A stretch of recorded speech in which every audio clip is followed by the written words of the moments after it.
Buenos días. Es un honor compartir con ustedes y ruego que el Señor los mantenga atentos. Sé que es difícil, muchos han viajado mucho tiempo. Sé que tengo mi propio dialecto. Vine sin subtítulos, así que van a tener que ejercitar la imaginación. Creo que no hay ninguna prédica con este título, las obras que no justifican. Es bastante complicado, porque en la lógica tenemos la tendencia de que no se justifican los negativos. Bueno, pues no se hace esto, no se fundamentan. Pero si comprendemos el significado de la gracia, no podríamos pensar en obras. Entre la justificación por obras y la gracia, hay una contradicción ontológica de esencia, del fundamento, de naturaleza, y sin gracia no hay evangelio verdadero. El mensaje podría resumirse muy fácilmente si algo les tiene que quedar, principalmente es esto: no hay justificación por obras. ¿Qué obras justifican? Ninguna obra humana puede justificar al hombre frente a Dios. Pero podemos comprender en las Escrituras que Dios se reveló a la humanidad. Y vemos en la Biblia la revelación progresiva de Dios. Y vamos a armar un argumento frente a esto. En la Biblia nosotros podemos ver que Dios se revela y en algún momento se revela de dos maneras. Por un lado, al hombre natural a través de la naturaleza y a través de la conciencia, Dios se revela. Pablo en Romanos 1 dice que el hombre no tiene excusa para negar la existencia de Dios. Y por otro lado, también tenemos la revelación que Dios hace de manera especial con Israel, ¿sí? Se revela y le presenta un conjunto de leyes, 613 leyes, para que las obras fueran las de esa ley, las de ese código de conducta que aplica a diferentes áreas de la vida y a diferentes personas. Pero tenemos estas dos grandes revelaciones, antes y fuera de la ley, y una dentro de la ley. Y vamos a contemplar las dos, y van a tener que tener la espada muy afilada hoy. No tanto como ayer, porque Ricardo no nos dio tiempo ni a buscar los pasajes, pero va a ser medio pesado también.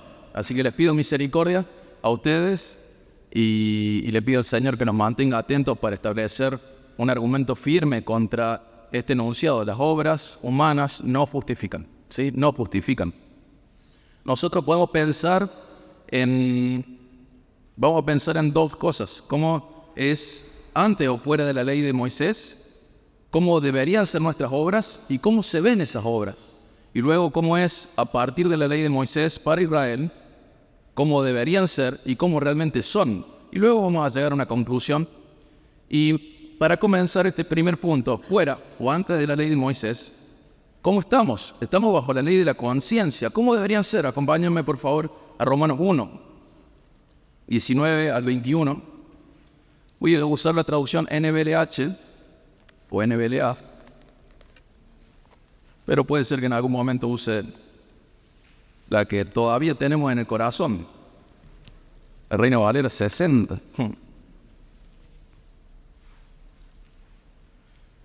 Romanos 1, 19, 21 dice: pero lo que se conoce acerca de Dios es evidente dentro de ellos. ¿Dónde? ¿Dónde es? Dentro de ellos. Pues Dios se lo hizo evidente. O sea, lo que se conoce de Dios al hombre natural, fuera de la ley de Moisés, se conoce dentro de ellos. Dios se reveló ahí. Dice, porque desde la creación del mundo, sus atributos invisibles, su eterno poder y divinidad, se han visto con toda claridad, siendo entendidos por medio de lo creado. Acá está la creación, pero está involucrada la parte interna.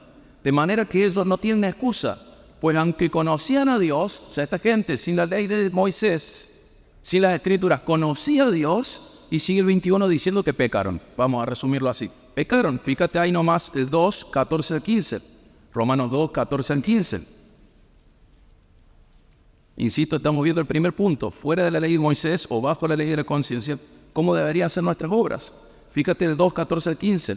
Porque cuando los gentiles que no tienen la ley cumplen por instinto los dictados de la ley, ¿dónde está la ley? Ya está instintiva en el hombre. Hay una parte del hombre que sí conoce lo que debe hacer.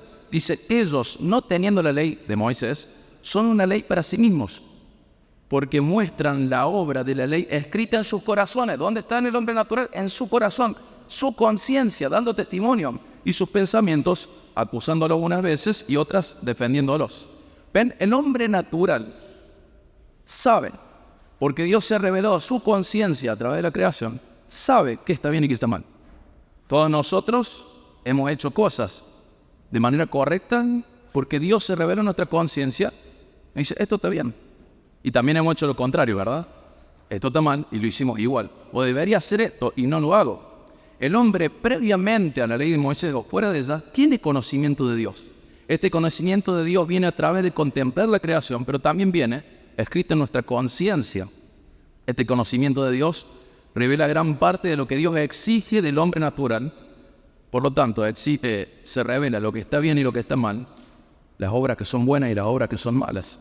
El hombre natural tiene esta revelación de Dios suficiente como para saber qué está bien, qué está mal, cómo actuar, cómo tienen que ser sus obras para ser considerados justos.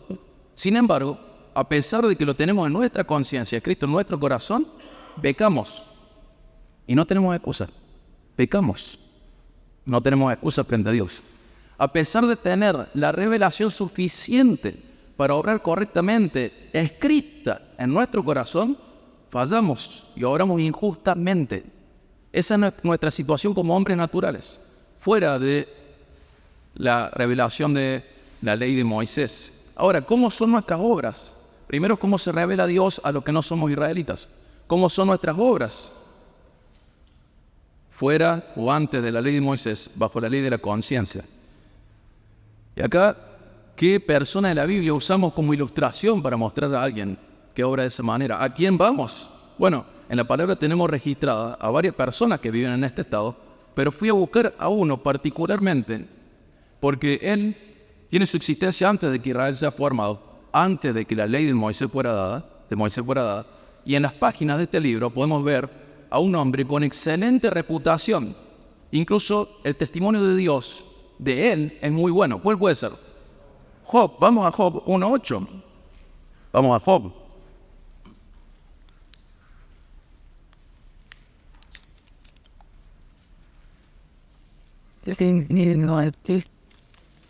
Si en algún momento hablo muy rápido, comprendo que tengo mis dificultades, presento dificultades extra por el dialecto.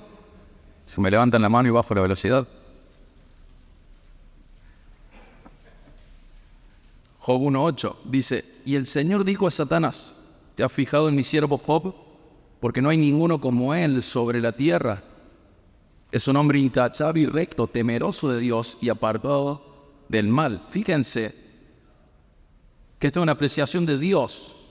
Es muy importante ver que Dios lo menciona en un contexto sobre la tierra. ¿Cómo es sobre la tierra? Job es siervo de Dios, no hay ninguno como él, es intachable, recto, es temeroso de Dios y apartado del mal. Sobre la tierra. Eso tiene que ser enfatizado. Sobre la tierra, la reputación de Job es de lo mejor que pueda haber. Dios mismo da testimonio de él. Pero, ¿cómo será Job si se compara con Dios y sus exigencias? Acá se está comparando con la otra gente que hay en la tierra. Si él se comparara con Dios y con las exigencias de Dios, ¿sería así Job? Bueno, Job piensa que sí. Job piensa que él está justificado frente a Dios por sus buenas obras. Job pensaba que su conducta era lo suficientemente correcta como para que él estuviese justificado frente a Dios. Y acá es donde empieza el drama de Job. Esto que generalmente pasamos por alto es lo que vamos a mirar hoy.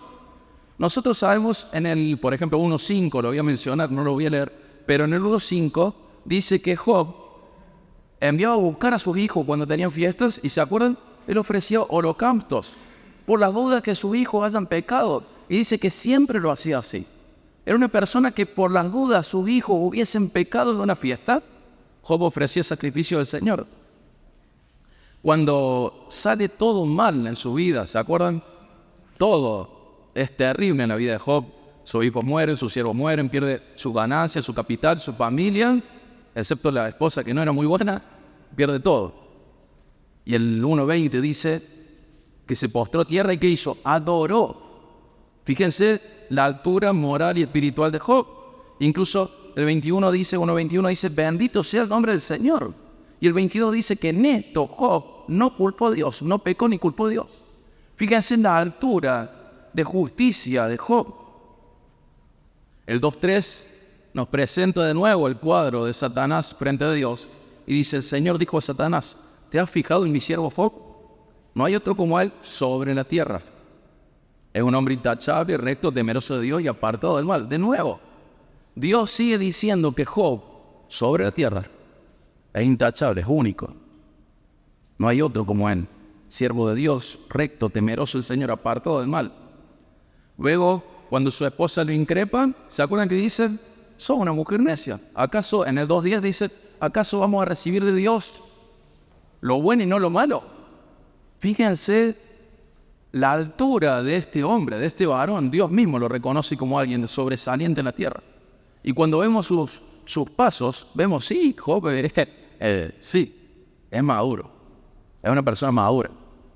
En algunas traducciones dice perfecto, la idea es madura, ¿sí? Es una persona que es reconocida por Satanás, por Dios y por quienes están a su alrededor, como una persona con buenas obras, con una buena conducta. Si hay alguien que pudiese ser justificado por la obra, ¿quién es? Job. Pero ya empieza a generarse algo. En realidad empieza a exponerse algo en Job. En el 3:1 dice que Job maldice el día en el que nació. Empiezan a cambiar un poquito las cosas, ¿verdad? Empieza a mostrarse lo que no se veía en unas circunstancias totalmente favorables. Ahora empieza a cambiar un poco la cosa. Elifaz, fíjense 3:4. Sabemos que sus amigos, ¿se acuerdan lo que van a decir sus amigos? Sus amigos le van a decir, Job, pasa que no sos tan maduro, en realidad sos un careta, eso es lo que van a decir. Debe haber un pecado oculto, no seas tan creído, hay algo, por eso el Señor te está castigando. Y surge la superstición más antigua casi del pueblo de Dios. Pensar que si a vos te va todo bien es porque espiritualmente estás bien. Y si te va todo mal es porque tenés algún pecado ahí escondido. Y en Job se trata mucho contra esta superstición, de creer que el entorno y tus circunstancias son un parámetro totalmente equivalente a tu estado espiritual. No es así, no es así. Pero fíjense en el 3:4, cómo Elifaz habla de Job. Dice, tú has exhortado a muchos y las manos débiles has fortalecido. Al que tropezaba, tus palabras lo levantaban y las rodillas débiles fortalecías. Fíjense que sus amigos lo acusan de algo oculto en realidad. No sabemos qué tenés, pero lo que te pasa es porque no sos como creíamos que eras. Sí, tenés razón. Sos alguien que exhorta, que fortalece al débil, que está para el necesitado. Pero vos debes estar mereciendo un castigo. Hay algo en vos. Y Job empieza a responder. Fíjense en capítulo 9. En el medio, sus amigos lo acusan. Capítulo 9 de Job. El 1 dice, entonces Job respondió, en verdad yo sé que es así, pero ¿cómo puede un hombre ser justo delante de Dios? Y uno podría decir, bueno, acá está diciendo que nadie puede, pero fíjense cómo sigue el 3, 9:3. Si alguien quisiera discutir con él, no podría contestar ni una vez entre 1000. Hasta ahí vamos bien. Pero fíjense el 20 y el 21. Aunque soy justo, mi boca me condenará. Aunque soy inocente, él me declarará culpable. Inocente soy, no hago caso de mí mismo, desprecio mi vida. Fíjense, hermanos, soy tan humilde que estoy orgulloso de mi humildad. ¿Entienden la comparación? Dice, nadie podría ser justificado ante Dios. Pero tú soy justo. Tú soy inocente. Si Dios bajara, me diría que soy culpable, pero yo soy inocente, en realidad soy inocente. En teoría, Job sabe, en teoría, Job podría estar predicándonos hoy de que nadie puede ser justificado frente a Dios, en teoría, pero la práctica se va a ir desenvolviendo de una manera diferente. Él tiene un concepto muy alto de sí mismo.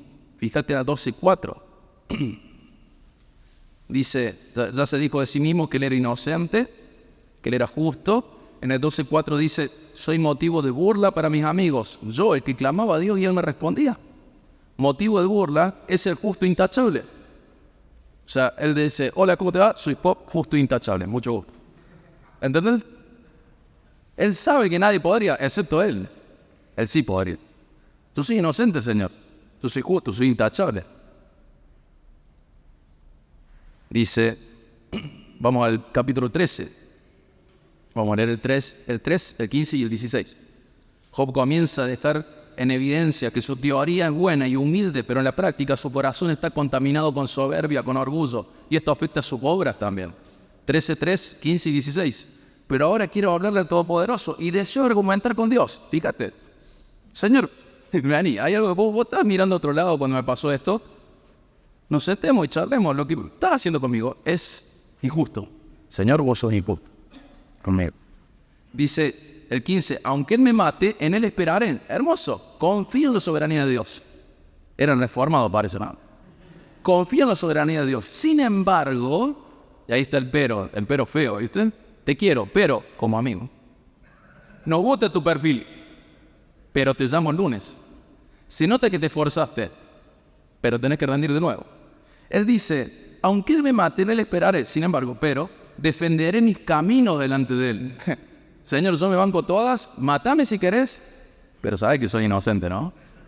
Sabes que no me corresponde sufrir, yo soy justo, recto, intachable.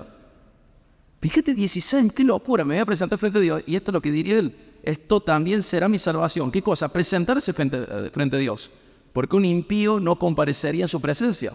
¿Qué está diciendo Job? Pero yo no soy impío, por eso sí puedo presentarme frente a vos. Soy justo, soy intachable, Señor.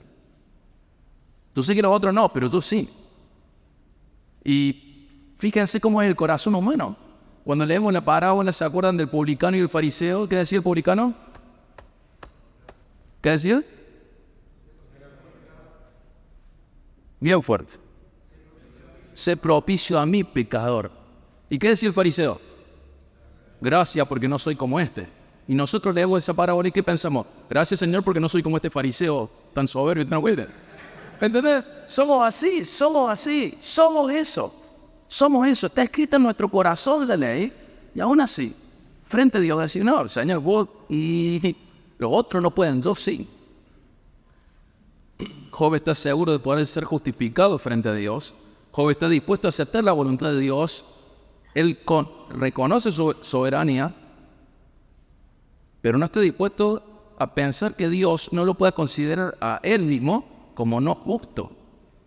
Job cree que presentando su conducta, él habla de sus caminos frente a Dios, sería salvo. Job cree no ser impío. Dice, yo iría a vos y argumentaría con vos. Señor, hablemos de lo que estás haciendo con mi vida. El impío no podría hablarte, pero yo no soy un impío. ¿Qué significa impío? Impuro. No es la gran cosa, es no puro. Un poquito de impureza es impuro. Job no cree ser impuro. Fíjate el 13:18. Pues yo he preparado mi causa. O sea, hice la foja, hice el archivo, sé que seré justificado. Fíjate. El 16:21, vamos al 16. Él desea, acá presenta su deseo íntimo, dice el 16:21, si un hombre pudiera discutir con Dios como un hombre con su vecino. Señor, me encantaría que fuese mi vecino, así voy a hablar con vos y te digo, yo no merezco lo que me está pasando, tendría que darme otro trato, Señor. Te equivocaste conmigo, con el resto está bien, son todos impíos, pero yo no soy impío. Yo soy justo, soy recto, soy intachable, soy inocente. Solamente no estás contemplando mi situación. ¿De qué está acusando Job a Dios de a poquito? De injusto, de injusto. Los amigos de Job, Bildad, Zofar, Elifaz, le acusan de tener pecados y merecer sufrir por ellos. Y el deseo de Job frente a esta acusación era poder presentarse ante Dios. ¿Para qué? Para que Dios lo justificara. Que le dijera a los amigos, no, ustedes están equivocados. Job es perfecto. La intención de Job es tapar la boca de sus amigos, que no se cansan de acusarlo. Pero Job realmente cree que ante Dios, a la luz de sus exigencias, él merece ser considerado justo. Él sí que tiene una buena conducta, no como el resto de los pecadores impíos. Él sí, él es justo, intachable, recto. Fíjense el 23, vamos al capítulo 23, versículos 3 al 7 y el 10 al 12. No todos los puntos van a ser tan pesados como este de la prédica, ¿sí? Este es especialmente pesado porque creo que nos corresponde más identificarnos con Job. Dice el 23, 3 al 7. ¿Quién me diera saber dónde encontrarlo a Dios para poder llegar hasta su trono? O sea, no es que yo no voy a Dios porque no puedo. No voy a Dios porque no sé dónde encontrarlo. Si no, eso pasaría. Hola Dios, soy Job, ¿te acordás? Permiso, vengo a hablar con vos de para que declare mi justicia. Dice el 4, expondría ante él mi causa, llenaría mi boca de argumentos, aprendería yo las palabras que él me respondiera y entendería lo que me dijera. ¿Discutiría él conmigo con la grandeza de su poder? No, ciertamente me prestaría atención. Fíjate, Job, bájate del pony, diríamos en coro. Se te subió un poco, se te subieron los humos, ¿no? Dice, yo quiero presentarme frente a él. ¿Me va a discutir a mí? No, pero va a prestar atención. Permiso, viene Job, el justificado por sus obras. Viene Job el inocente, el intachable. Dice el 7, allí el justo razonaría con él. O sea, conmigo estoy diciendo Job. Allí el justo razonaría con Dios y yo sería librado para siempre de mi juez. Fíjense la idea que tiene de sí mismo Job. Él sabe, fíjate el 10, pero él sabe el camino que tomo. Cuando me haya probado saldré como el oro. ¿Se dan cuenta de lo que está diciendo? No está hablando de la prueba para sacar las impurezas. Está diciendo, probame, va a ver que soy todo de oro. No hay impureza en mí, yo no soy impío, no soy como el resto. Dice el 11, mi pie ha seguido firme en su senda, su camino he guardado y no me he desviado. El 12, del mandamiento de sus labios no me he apartado, he atesorado las palabras de su boca más que mi comida. Fíjense cómo Job está diciendo, Señor, decime dónde estás porque yo voy y charlamos y ya se soluciona todo. No te estás acordando de lo bueno que soy, lo intachable, lo inocente, lo justo que soy. Entiendo que al resto le pasen cosas malas porque espiritualmente no están bien, pero a mí no me puede estar pasando lo que me pasa porque mis obras son muy buenas. Es más, lo que vos has mandado yo lo valoro más que mi propia comida. Fíjense en la idea que tiene Job de sí mismo.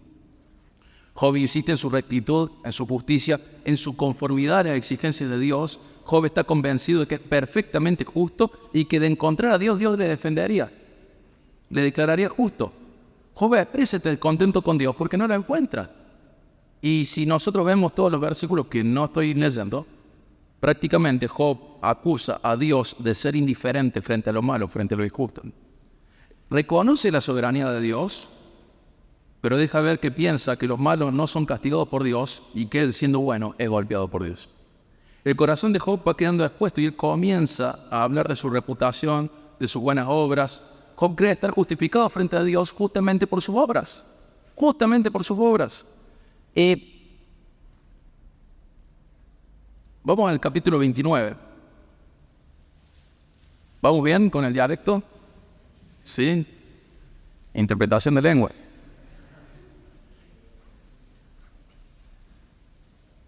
Dice el 29, 12 al 17. Yo libraba al pobre que clamaba y al huérfano que no tenía quien le ayudara. El 13, venía sobre mí la bendición del que estaba a punto de perecer. O sea, la gente, para Job, la gente estaba por morir y lo último que quería decir el muerto, ¿qué era? Job, te bendigo. Fíjate. Y el corazón de la viuda yo llenaba de gozo. De justicia me vestía. ¡Wow! ¿Quién era escrito vestido así? ¿Quién está vestido de justicia? Cristo, fíjate. Job está diciendo, mira, si vos en el cielo nos tenés los dos, a Job y a Jesús, vos, Señor, no sabés cuál es. Soy justo. De justicia me vestía y ella me cubría. Como manto y turbante era mi derecho. O sea, ojo era yo para el ciego. Era pie para el cojo.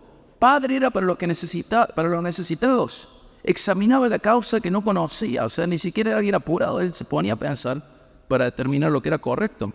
Quebraba los colmillos del impío. O sea, era hasta un vengador, vamos a decir. El 31, vamos al 31. Voy a resumir algunas partes, pero el 1 dice, hice pacto con mis ojos para no mirar a las mujeres. El 5 dice, si he caminado, bueno, dice que no estuvo en la mentira, no estuvo en el engaño. Fíjate 31:6, que Dios me pese en balanza de justicia y que Dios conozca mi integridad. Probame, Señor, yo soy como el oro, estoy puro, no soy impío. Soy justo, soy inocente, soy intachable, no solo acá adentro, sino para afuera. Las viudas yo las cuidaba, los huérfanos los cuidaba. El que estaba por morir, antes de morir, que decía, te bendigo, Job. Y si había alguien malo, yo lo hacía sonar y le arrancaba los dientes. Quebraba los colmillos del impío y sus dientes arrancaba de la presa. que Él me pese en balanza de justicia y que Dios conozca mi integridad. Luego sigue hablando que Él no se apartó del camino, que su corazón no ha ido tras sus ojos. Dice el 7, si alguna mancha se ha pegado a mis manos, como diciendo, no, Señor. Dice el 9, que Él no fue seducido por mujeres, que no estaba a la puerta del prójimo acechando. El 13 dice que Él era justo, que no negaba el derecho de sus siervos. El 16 dice que no le impedía al pobre su deseo, que a la viuda la ayudaba. El 17 dice que ni siquiera comía solo, Él compartía lo que tenía. El 18 dice algo muy interesante, a la viuda la guié desde mi infancia. O sea, Señor, no solo soy muy bueno, sino que soy muy bueno desde que soy chiquito. El 19 dice que a la gente que no tenía ropa o necesitaba, Él le daba. En el 20 dice algo muy interesante. Si su corazón no me ha expresado gratitud, pues se ha calentado el cabezón de mi oveja. O sea, no solo ayudaba al que me decía gracias, sino que si otro no me decía gracias, solo ayudaba igual. Luego habla de su trabajo con los huérfanos. Dice el 24, si he puesto en el oro mi confianza, Él no confiaba en sus riquezas. El 25 dice que él estaba contento porque su riqueza, que ni siquiera se ponía alegre por su riqueza, su alegría estaba en otro lado. El 27 dice, si mi mano tiró un beso de mi boca, ¿saben lo que significa eso en el mundo antiguo? La gente que adoraba a los astros tiraba besos a sus ídolos del cielo. Dice el 28 que la idolatría también hubiera sido iniquidad que merecía juicio, porque habría negado al Dios de lo alto. Dice que Él religiosamente ni siquiera ha caído en idolatría. En el 29 sube más la vara, dice, no solo hice todo bien desde chiquito, sino que además cuando el malo es castigado, yo ni siquiera me alegro. En el 32 dice que ayudó a los extranjeros, y fíjate, estamos en el capítulo 31, voy a leer el 33, el 35 y el 37, 31, 33, 35 y 37. ¿Acaso he cubierto mis transgresiones como Adán, ocultando en mi seno mi iniquidad? Qué interesante, ¿no? Señor, yo no tengo de qué esconderme frente a vos, no como Adán, que cuando pecó se escondió. Yo no tengo nada de ocultar, Señor. Yo soy como el oro, probame y vas a ver que estoy puro. El 35, él exclama, que me responde el Todopoderoso. El 37 dice, ¿qué le diría a Dios? Del número de mis pasos yo le daría cuenta, como a un príncipe me acercaría a Él. ¿Quién es el príncipe? En un sentido, ¿no? ¿Quién se acerca al trono del Señor? En un sentido, estoy haciendo una mala alegoría, ¿no? Pero el único que puede acercarse al trono así es Jesús, al trono de Dios Padre. Es una mala alegoría. Pero Él dice, de Dios yo soy como un hijo, Él es el rey, pero yo soy el príncipe. Yo podría acercarme a su trono y darle cuenta de mis pasos. ¿Por qué? Porque son todos buenos. Y Eliú, que es el más joven, y plantea algo interesante, dice, yo me estaba casando porque pensaba que de la cana iba a salir sabiduría, pero no. Eliú se la estaba aguantando y empieza a hablar. Vamos al capítulo 32. Y Eliú le va a responder a Job, luego de escuchar a Job, escuchar a sus amigos. Eliú presenta una visión más clara de la situación. Dice el 32, 1 y 2. Entonces, estos tres hombres dejaron de responder a Job, porque él era justo a sus propios ojos. Pero se encendió la ira de Eliú, hijo de Baraquel, el busita de la familia de Ram. Se encendió su ira contra Job porque se justificaba delante de Dios. ¿Qué decía Job? Señor, yo soy justo. No tiene por qué pasarme esto. Si vos me dijeras dónde vivís, yo voy y me presento con confianza frente a vos. Pero vos me vas a ver que mi currículum está limpio. Soy una persona justa desde chiquito. Ni siquiera he sido malo con mis enemigos. A la viuda le ayudaba de chiquito. Los huérfanos, si yo los abrigaba, me daba a comer. Mi siervo, no he sido injusto con ellos. He sido una persona intachable, justa, perfecta, madura. No hay impureza en mí. Que hace los otros, lo entiendo, pero en mí no. Eso es lo que Job está diciendo. Se justifica frente a Dios. Fíjate, el 33, 9, 10 y 11. Es lo que dice Job. Yo soy limpio, sin transgresión, soy inocente y en mí no hay culpa. ¿Qué te parece? El 10. Dios busca pretexto contra mí. ¡Apa! De nuevo. Me tiene como su enemigo. El 11. Pone mis pies en el cepo, vigila todas mis sendas. El Señor se enojó conmigo, no está siendo justo conmigo. Si yo soy justo, lo que Él está haciendo conmigo es injusto. Fíjate el 34, que reafirma lo que acabo de decir, 34:5.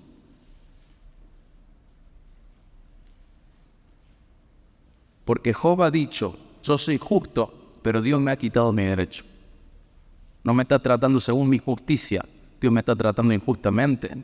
Y bueno, y en el 37 le dice, mira, sobre tu pecado añadí rebelión y tus palabras se multiplican contra Dios. El 34-37.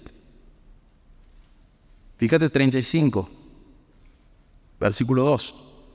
¿Piensas que esto es justo? Dices, mi justicia es más que la de Dios. Y sí. Él creía eso. Si él cree que es justo y que Dios lo está tratando injustamente, ¿qué está diciendo? ¿Quién está equivocado? El Señor está equivocado. El Señor está equivocado. Y así es cuando queremos justificarnos con nuestras obras. ¿Se acuerdan? El Proverbio 17:15, el que justifica al impío y el que condena al justo son abominación. ¿Y qué está haciendo Job? Yo soy justo, pero él es impío. Él es injusto. Estoy condenando al justo. Esto es abominación. ¿Por qué pasa esto? Porque la idea de uno mismo es muy alta y la idea de Dios es muy baja. El hombre natural es así. Fíjense, el 35:8, Eliú se lo deja muy claro. Dice, tu maldad es para un hombre como tú. Para, Job, soy igual que el resto. Tu justicia es para un hijo de hombre. Tu justicia, tu rectitud es humana. Eliú continúa describiendo a Dios, a sus obras, a su carácter. ¿Y qué sucede en el libro de Job? Hay un quiebre impresionante. ¿Cuál es? Dios aparece y le va a decir, Job, ¿me buscabas? Acá estoy, vamos a charlar.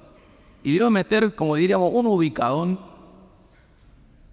Lo va a ubicar a Job en su lugar. 38:2. Dios dice, ¿quién es este que oscurece el consejo con palabras sin conocimiento? ¿Quién sos? El 3, ciñe ahora tus lomos como un hombre. Yo te preguntaré y tú me instruirás. Fíjate, Dios le dice, para. A ver, párate. Otra vez en cordobés, párate de mano, vamos a charlar. Vení. Yo te voy a hacer preguntas, Job, y vos me vas a enseñar a mí que soy Dios. Me vas a enseñar cómo se conduce la justicia en la tierra. Job, ¿quién sos? ¿Por qué estás hablando así? Ceñí tus lomos, párate para pelear. Yo te voy a hacer preguntas y vos respondeme. Y Dios comienza a presentar una serie de preguntas retóricas a Job, destacando que la grandeza de su obra, de su carácter. Habla de la creación, habla del orden perfecto de la creación, habla de su control sobre la tierra, sobre el mar, sobre los cuerpos celestiales, sobre las estaciones, sobre cada criatura. La descripción detallada de Dios de su propia grandeza sirve para recordarle a Job y a todos nosotros que Dios es infinitamente más sabio y poderoso de lo que podemos comprender. Él es el perfecto. Hay un diálogo entre Dios y Job. Luego de esta pregunta, vamos al 40. Vamos al 40, 1 al 5. Entonces, luego de toda esta, insisto, ¿no? Luego de que Dios le dice a Job quién es Él, qué ha hecho, cómo es Él, cuál es su poder, cuál es su sabiduría. Después de toda esta presentación de Dios mismo, en el cual le invita a Job a conversar como Job exigía. Cerrando su discurso, casi, dice el 41, leo hasta el 5. Entonces continuó el Señor y dijo a Job, ¿podrá el que censura discutir con el Todopoderoso? El que reprende a Dios, responda a esto. Job estaba censurando la justicia a los demás y reprendía a Dios. El 3 dice, entonces Job respondió al Señor, yo soy insignificante. ¿Qué puedo yo responderte? Mi mano pongo sobre mi boca. Una vez he hablado y no responderé, aún 2 veces y no añadiré más. ¿Qué está diciendo Job? Hablé demasiado. Quedé expuesto. Y fíjate ahí del 6 al 8, cómo incita Dios. Entonces el Señor respondió a Job desde la tormenta, ciñe ahora tus lomos como hombre. O sea, sí, el discurso muy lindo, pero tú sé lo que vos dijiste hace un ratito. Yo te preguntaré y tú me instruirás. ¿Anularás realmente mi juicio? ¿Me condenarás para justificarte tú? ¿Vas a bajar mi estándar de justicia para quedar bien vos? Eso es lo que Dios le está preguntando a Job. Y la respuesta de Dios es una afirmación majestuosa de su poder, de su perfección, de su sabiduría, de su autoridad suprema sobre toda la creación y el universo. Y Job finalmente va a responder a Dios. Cuando Dios se presenta de una manera en la cual queda expuesto Dios y Job va a responder y va a citar uno de los versículos, va a decir uno de los versículos que más hemos citado del libro de Job, que nos encanta, el 42.5. Pero vamos al 42.1 al 6. Insisto que este es el primer punto y el resto no va a ser tan pesado como este. 42.1 al 6. Entonces Job respondió al Señor: yo sé que tú puedes hacer todas las cosas y que ninguno de tus propósitos puede ser frustrado.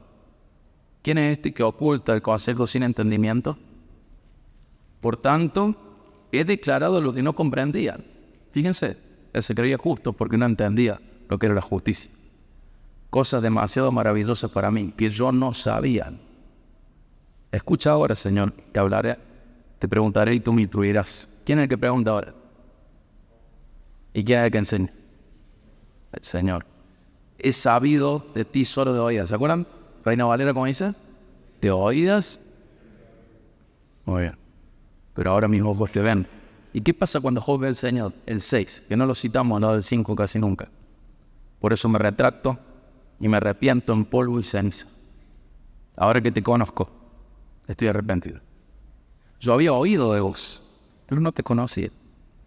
Yo había escuchado algunas cosas de vos muy lindas, pero no te conocía, Señor. De oídas había oído de vos, ahora te conozco, por eso me arrepiento. Por eso quedo humillado frente a vos. Solamente quien no conoce a Dios puede pensar que puede ser justificado frente a Él por sus propias obras. Cuando conocemos a Dios, cuando sabemos quién es realmente Él, reconocemos quiénes somos. Totalmente imperfectos, impuros, inmundos, injustos, pecadores, orgullosos, soberbios y todas sus ramificaciones y consecuencias. Aunque en comparación con otros mortales podamos llevar cierta ventaja moral y cierta rectitud, ante Dios nuestra conducta está contaminada con nuestro pecado y nuestra rectitud es insignificante, frágil, débil y minúscula. Dios mismo había dicho que Job era intachable sobre la tierra, pero el juez no está sobre la tierra, el juez está en el cielo. El juez no entra en esa comparación sobre la tierra, a eso me refiero.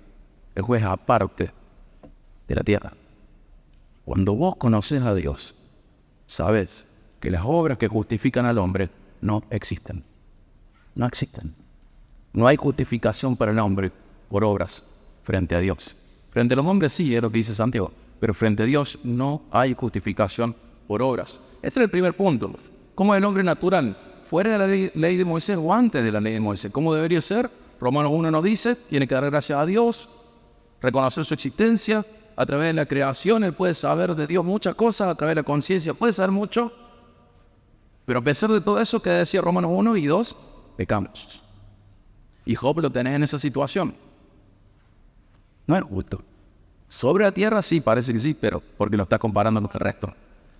Pero frente a Dios, no. Cuando Job comprende esto, dice, me arrepiento. Hable de más. Verdad, Señor. Vos sos el que instruye en justicia. Yo solo quiero aprender y sacarme dudas. No quiero venir con mi currículum y que el Señor me diga lo bien que estoy. No puedo hacer eso. Señor, muéstrame lo mal que estoy. Y este Job, ahora vamos a ver cómo es una persona con la ley de Moisés. Cómo deberían ser nuestras obras para ser justificados por ellas. Vamos a Deuteronomio 28. Esta segunda parte de la prédica va a ser más rápida y más llevadera.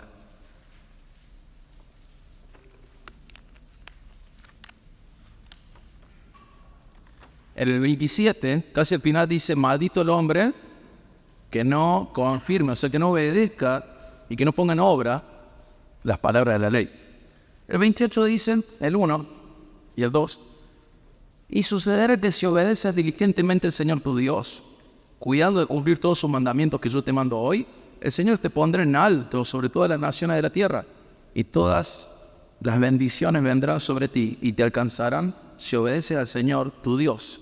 Y sabemos lo que ofrece Deuteronomio 28, ¿se acuerdan? Dice, si vos obedeces, ¿qué te va a pasar? Te va a ir bien.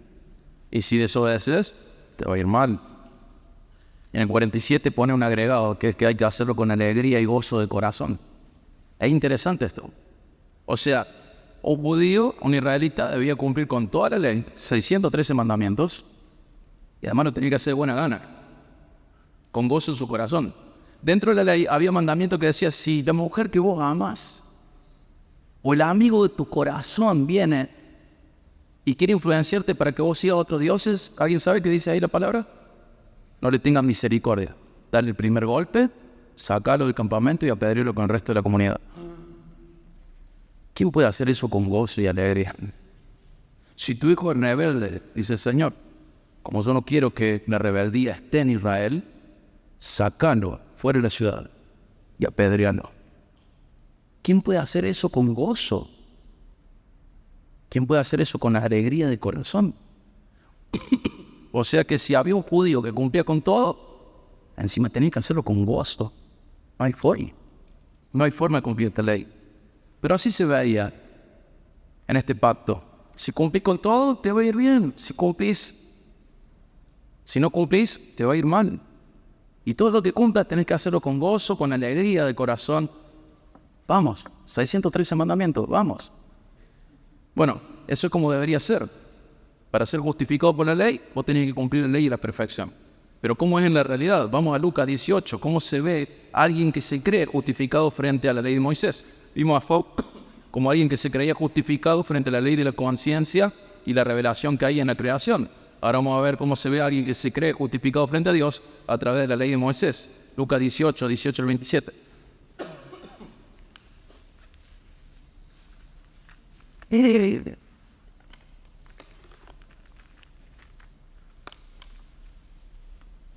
Sabemos por el Evangelio paralelo que este hombre era un líder de su comunidad. Dice el 18 de Lucas, cierto hombre prominente le preguntó a Jesús, Maestro bueno, ¿qué haré para heredar la vida eterna? Jesús le respondió, ¿por qué me llamas bueno? Nadie es bueno sino uno solo, Dios. Tú sabes los mandamientos, no cometas adulterio, no mates, no hurtes, no des falso testimonio, honra a tu padre y a tu madre. Todo lo he guardado desde mi juventud, dijo el hombre. Cuando Jesús oyó esto, le dijo, te falta todavía una cosa. Vende todo lo que tienes y reparte entre los pobres, y tendrás tesoro en los cielos, y ven y sígueme. Pero al oír esto se puso muy triste, pues era sumamente rico. Mirándolo, Jesús dijo, qué difícil es que entren en el reino de Dios los que tienen riquezas. Porque es más fácil que un camello pase por el ojo de una aguja que el que un rico entre en el reino de Dios. Los que oyeron esto dijeron, ¿y quién podrá salvarse? Y Jesús respondió, lo imposible para los hombres es posible para Dios. Este hombre prominente, líder civil, con gran reputación social, cumplidor de los mandamientos, ¿desde cuándo? Dicen. En la juventud, desde que soy chiquito, yo los entendí y los cumplí, Señor. Conocedor de las Escrituras, rico. ¿Qué significa en la mentalidad judía y lamentablemente muchas veces en la mentalidad protestante, que alguien sea de buena reputación, reconocido como líder, prominente, que cumple los mandamientos desde chico y rico? ¿Qué significa eso? En la ley judía, ¿qué significa? Que es muy bendecido. ¿Por qué muy bendecido? Porque era el que cumplía con la ley. Esa es la matemática de alguien que no comprende realmente las cosas. Es como Job, pero dentro de la ley. Yo de chiquito, Señor. No, sí, Señor. Es más, fui a la persona correcta y le dije, Maestro, enséñame. ¿Se acuerdan? ¿Qué decía Job? Te voy a preguntar, así me enseñas, Señor. ¿Qué hace este joven? Maestro, bueno. Acá tenemos una duda. No sabemos si le dice bueno porque lo reconoce como divino. Creo que sí. Y Jesús le dice, mira que si me decís bueno, porque sabe que el Padre y Dios somos uno. Es muy posible que por eso le haya dicho bueno. Va a preguntarle a una persona que conoce la Escritura, que la obedece de chico, le va a preguntar a alguien y le dice, Maestro bueno, que no es poca cosa, ¿qué puedo hacer para ser confirmado como justo, para heredar la vida eterna? Es muy parecido a Job, ¿se dan cuenta? Si yo voy a hablar con él, me va a decir, no, vos estás bien, check. Vos sí, paren, aquí encontré uno que va derechito al cielo. Es como el Job dentro de la ley de Moisés. Aparentemente él, este joven rico, y los discípulos creían que su vida era el cumplimiento de Deuteronomio 28, que era bendecido porque era obediente a la ley de Moisés y no por gracia divina. Y que eso señala su falta de amor por Dios. Demuestra que tiene un ídolo. Y hay un mandamiento que dice, no tendrás ídolos, no tendrás otros dioses delante de mí. Además, Deuteronomio 6, 4 al 5, está el Shema, ¿se acuerdan? Oye Israel, el Señor nuestro Dios, el Señor uno es. Amarás al Señor con todo lo que sos. Y este hombre, no, amo mi riqueza con todo lo que soy. Va a una persona a preguntarle cómo heredar la vida eterna, cómo ser justo, y esta persona le dice, te falta una cosa, vende lo que tenés y dáselo. Total, no tenés ídolo, ¿o no? Vos sos justo, sos correcto, bueno, ayudar a los pobres.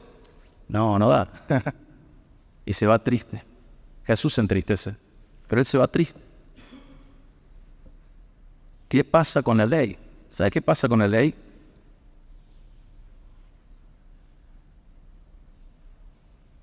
Obedecerla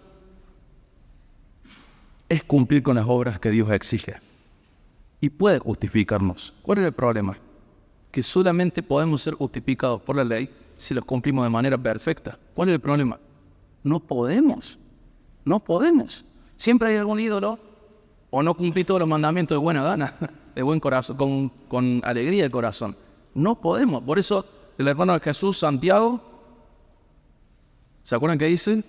El que no cumple la ley en un punto, culpable de todos. Yo uso esta ilustración porque me parece muy clara. Si alguien va y le pregunta a mi esposa hoy, que tiene un poquito más de 2 meses de embarazo, ¿estás embarazada? Mi esposa no puede decir poquito. ¿Estás embarazada o no estás embarazada? ¿Sos puro o sos impuro? ¿Obedeces la ley o no la obedeces? ¿613 o ninguno? No hay para nosotros justificación a través de la ley por nuestra incapacidad de cumplirla. Si pudiese el hombre ser justificado por la ley de Moisés, Jesús no hubiera venido. No hubiera hecho falta. Pero es un camino sin salida para nosotros y es lo que hace la ley en este uso perfecto. ¿Qué nos muestra? No poder por las obras. El hombre natural, con la ley escrita en su corazón, en su conciencia, con la creación testificando de Dios, no puede ser justo. Pero voy a elegir un pueblo, dice el Señor, y le voy a mandar un código de conducta, cosa que teniéndolo escrito, se den cuenta que tampoco teniéndolo escrito aparte, no en su corazón, sino aparte para que todos estén de acuerdo y que no haya subjetividades, aparte, se den cuenta que por las obras no pueden ser justificados. No pueden, es un todo o nada. Todo o nada. Es un absoluto. No podemos cumplirlo y cuando rompemos un punto de la ley nos hicimos culpables de todos. ¿Te das cuenta de la gravedad de esto? Quizás vos no hiciste los otros 612 con alegría en tu corazón y sos culpable de los otros 612. Es una locura. Es un camino que ¿qué hace? Te humilla y ¿qué hace? Te lleva a Dios. ¿Y qué le decía el Señor? De oídas te vi oído, ahora mis ojos te ven, por lo tanto me arrepiento. ¿Te das cuenta? Hace lo mismo la ley.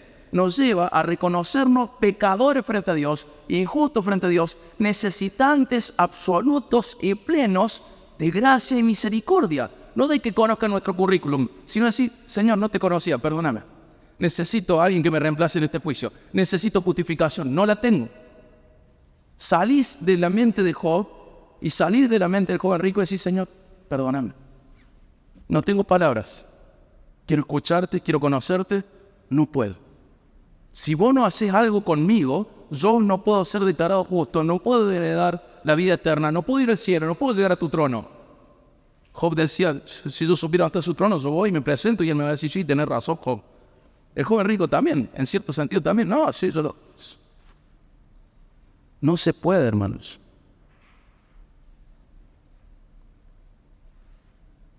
Entonces, si este que era muy bendecido, que era rico, con buena reputación, líder de su comunidad, bastante obediente a la ley, si este no se salvaba, ¿quién podría salvarse? ¿Quién podría ser justificado? Y eso es lo que el Señor está respondiendo, fíjate, en Lucas 18, 25 al 27. Jesús dice algo, porque es más fácil que un camello pase por el ojo de una aguja que un rico entre al reino de Dios. ¿Por qué? Porque el rico siempre se cree justo. Porque si soy bendecido en la tierra es porque estoy bien espiritualmente. Los que oyeron esto dijeron, ¿y quién podrá salvarse entonces? Si este que es tan bendecido no se puede salvar, ¿quién podrá salvarse? Nadie. Esa es la respuesta de Jesús. Nadie. Es imposible salvarse. Y ahí sale ese versículo que todo el pueblo evangélico hemos sacado de contexto. Lo imposible para los hombres, ¿qué es? Ser declarado justo frente a Dios, es posible para Dios. Pero para el hombre es imposible. Usando la imagen del animal más grande que conocen ellos, un camello, y usando la imagen del huequito más chiquito que conocen ellos, el ojo de una aguja, le dice, miren, es imposible, no es difícil. No es que el camello, si le pone mucha gana, mucha onda, va a poder. No se puede, es imposible para los hombres. No, señor, pero yo conozco un camellito que es enano, capaz que hay una aguja grande. No, no se puede. Es mentira lo de la puerta que se llamaba, no me acuerdo cuánto, ¿se acuerdan de esa? Que hay una puerta donde los camellos solamente pueden pasar arrodillados, porque el reino de los cielos entra por humildad. No, es gracia, no es un premio a tu humildad, no es un premio a tu fe, no es un premio a tu obediencia, es gracia. No se puede, es imposible justificarse frente a Dios. Aunque sea muy bendecido en esta tierra, por gracia común o específica, no se puede. Y los discípulos lo entendieron y dicen, si este no es salvo, nadie puede salvarse. ¿Quién se va a salvar, Señor? Y Jesús reafirma esto diciendo, que es imposible para los hombres, es posible para Dios. ¿Cuál es la conclusión? Nadie puede salvarse. Esto es imposible para los hombres. Ser justificados frente a Dios es imposible. Vamos a la conclusión. ¿Quién puede ser justificado por sus obras? Nadie. ¿El que obedece a la conciencia puede ser justificado por sus obras? No, hermano. ¿El que obedece a la ley de Moisés? Nadie pudo. Fíjate Romanos 2, 11 y 12. Ya nos ponemos el cinturón de nuevo para aterrizar, pero todavía no aterrizamos. Sócrates dice que no hay que decir esto, pero no me importa.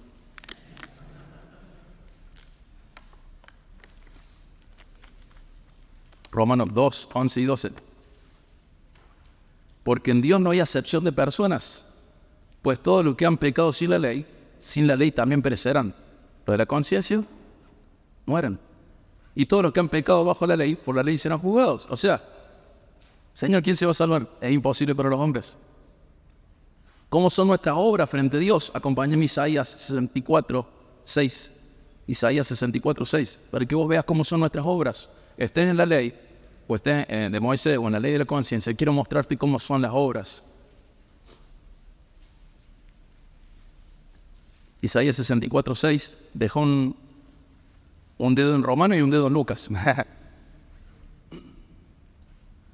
Isaías 64, 6 dice, todos nosotros somos como el inmundo, como trapo de inmundicia todas nuestras obras justas. ¿Cuáles obras? Las justas. Todas las justas, ¿qué son? Como trapo de inmundicia. Todos nos marchitamos como una hoja y nuestras iniquidades como el viento nos arrastran.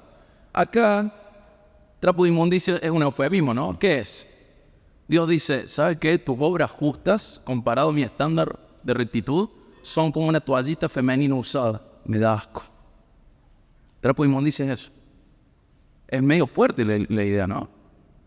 Sobre la tierra podemos ser los más justos, pero cuando vamos al Señor, nuestras obras justas, ¿como qué son? Como trapo de inmundicia. Job, que estaba orgulloso de su integridad, de su reputación, de su rectitud frente a los demás, y Dios mismo lo consideraba así, sobre la tierra. Lo tuvo que ubicar el Señor a Job. Y dice, mira, tus obras justas son como trapo de inmundicia para mí. Fíjate Lucas 16, 15. Lucas 16, 15.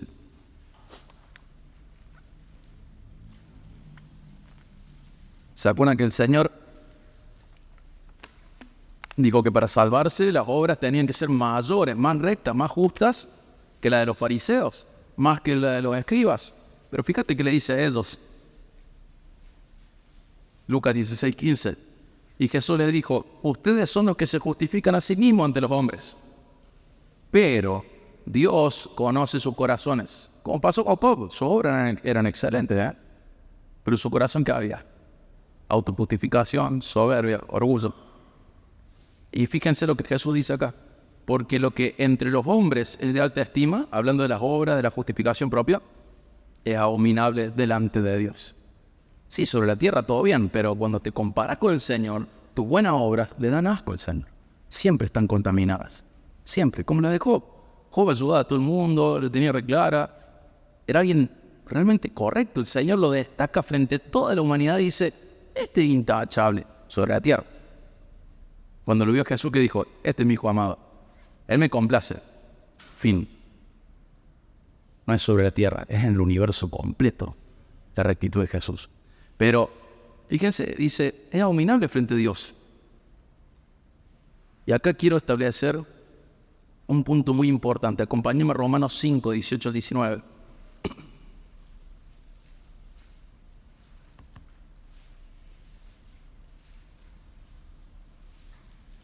Romanos 5, 18 al 19.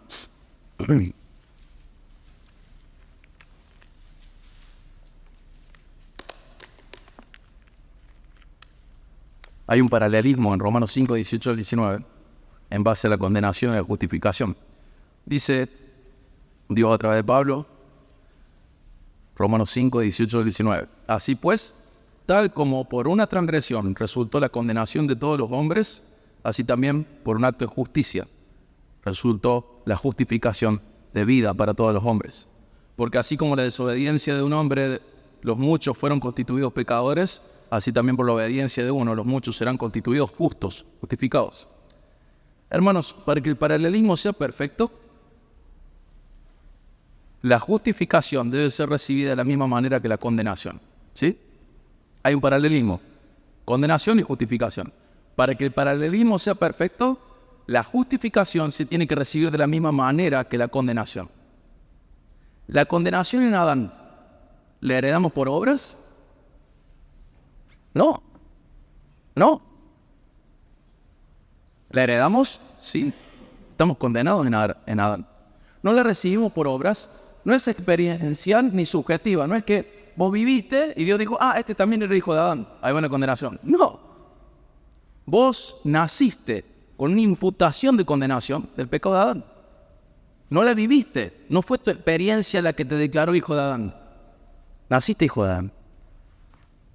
Esa condenación no se recibe por obras, no es experiencial, no está ligada a tu experiencia, no es subjetiva, es objetiva, es recibida legalmente, es imputada. La condenación es objetiva, recibida legalmente, es imputada. ¿Cómo tiene que ser la justificación entonces? Igual, recibida por imputación. Y eso excluye toda obra que nosotros podamos hacer. La justificación no puede estar ligada a tu experiencia de vida. Así como la condenación no estaba ligada, esa condenación en Adán, no está ligada a tu experiencia de vida, la justificación no puede estar ligada a tu experiencia de vida. ¿Me siguen? ¿Sí? Quedó medio, lo vi algunos ahí. Para que el paralelismo sea perfecto, la justificación debe recibirse de la misma manera que la condenación.